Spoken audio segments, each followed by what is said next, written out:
Honestly, today my ADHD, she's winning the battle. But this is take three. Take three. Like honestly, sounds like a girl group. Take three. Anyways, I'm at the river and there's a whole bunch of beavers like swimming around me right now. Not like they're like off in the distance, but they're so cute, so cutesy. Oh my god. Anyways, I'm in love. I want to take one home with me, but they low-key look like rats with like thick tails. But anyways, my name is Nairock. Welcome back to my channel, or welcome to my channel.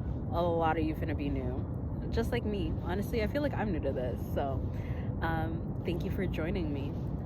So honestly, I was having a hard time figuring out what I wanted to talk about, so I'm just gonna yap and we're gonna land on something. But join the ride. It'll be like a nice 7-minute ride maybe.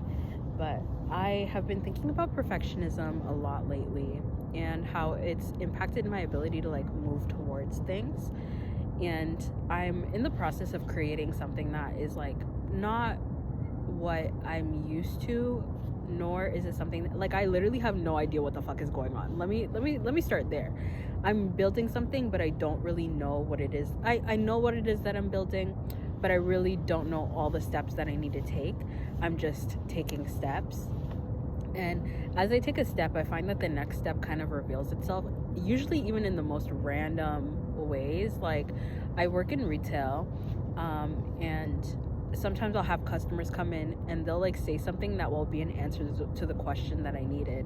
Or I'll be like walking somewhere, or I'm on the bus and there's a billboard that's saying some shit that I needed to read. Anyways, for a very long time though, like I used to feel or believe that I had to like have all like my ducks lined in a row. I had to have everything in place before I like made a decision or before I actually did something. For example, like YouTube is like literally the best example, because for the longest time I felt like I needed to have the right camera. I had to have a ring light. I had to have this. I had to have that. Believe it or not, the sun works. I don't really need a ring light at the moment because the sun will do, you know. The camera on my phone works just fine. It's not cracked. The mic at the bottom of my thing, it's not crackled. Is it the best equipment? Probably not, but it's better than having no phone or no camera. So make do, right? And I know with time I'll be able to add more to my arsenal if I feel like I need to. But it's like sometimes we feel like we need to have everything perfect. Like everything has to be perfect before we finally showcase what it is that we want to showcase, before we finally pop out and show N-words. And that's not really what it is. Sometimes you just need to work with what you have. Sometimes what you have is enough. And I feel like I've been learning that lesson a lot recently. Anywho, I feel like, me personally, and maybe it's a psychological thing already and they got studies on it, I don't know, I'm not gonna look for it, but to me perfectionism stems from not feeling good enough and just feeling like what I give is not enough, like it has to be more. And I do think that a lot of this has to do with conditioning and, you know, like nature, nurture, whatever. I don't think it's nature to be like to want to be perfect. I think it's a nurturing thing. And you know, when you grow up in a household or whatever, you know, all the psychology speak. I grew up in a household where my mommy and my daddy, blah, blah, blah. And while it's valid, I'm not saying it's invalid because I've been there. It's like, actually, no one is really paying attention to like, no one needs you to be perfect. Literally, like, I don't expect the people around me to be perfect all the time. I like to view things from, I don't expect this from you. Why the fuck should I expect it from me? That doesn't make any sense. Like, make it make sense. Like, there's someone on here, her name is Hayana Stud. Mwah, channel. I will eat up all her videos. Amazing. And she's a creative who talks about the fear of being seen and just like fear, like people pleasing, all of that stuff.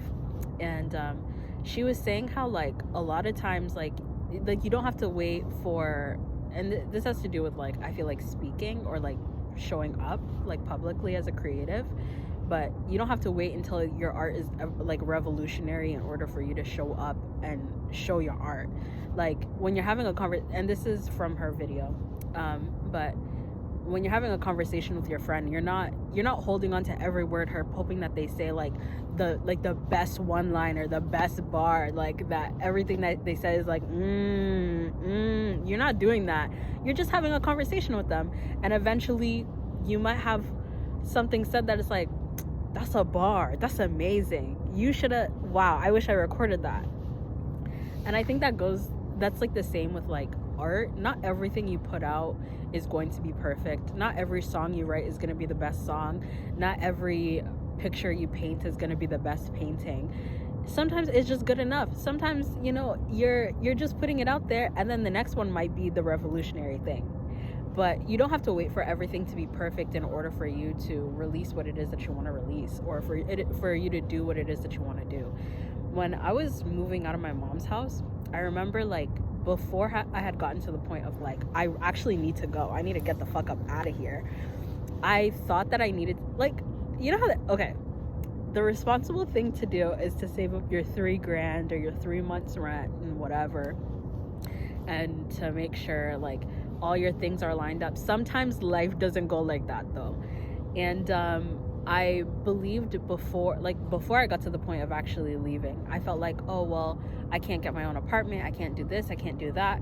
And one day I had a moment, and the moment said, you need to go.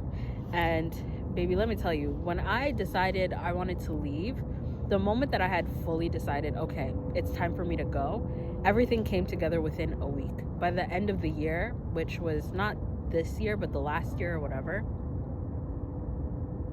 2020, the end of 2023, everything came together a month and a half's time. Everything that I needed came together as it needed to. And like, it was kind of miraculous, honestly, like genuinely locked in with the universe. They had my back. But beforehand, I didn't know how things were supposed to work. I didn't know what the fuck I was doing. And I honestly, for the longest time, felt like the conditions needed to be perfect before I decided to make that leap. But sometimes you just need to make the leap, and then the conditions become perfect. I don't know. Maybe it's like a spiritual science. Maybe it's manifestation. I don't really know. But we don't have to wait till things are perfect in order for us to like do that. Like, no, you're not perfect. And it's okay to not be perfect.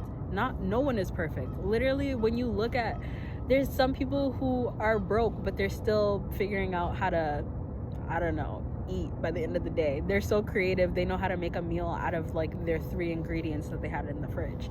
Like, you can make do with what you have, and more will come. More always comes. Things kind of fall into place. But don't feel like what you have to say or what you have to give to the world is not good enough. Someone is waiting for you. Someone is literally like, they don't even know they're waiting for you, but then when you show up, when you pop out and show, they've been waiting. And that's, I don't know, that's like such a beautiful thing. So I don't know where I was going with this. I think I just needed to like get that off my chest. I feel like I'm also speaking to myself.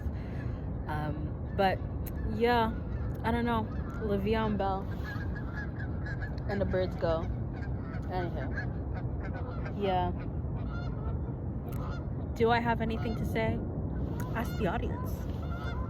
Also, something that lives rent-free in my head is the guy that was, this is just me yapping now, and I don't think I'm gonna cut this out the video. There's this one person who was like, oh, I want a refund, my food was disgusting. He nyammed up all the food, oh my god. And she was like, sir, you ate it all. And he was like, it wasn't good, I want my money back. And she was like, I don't know, let's ask the audience. Anyways, that's been on my head. But yeah, haha, yeah. Okay, I'm going now, bye. Mwah.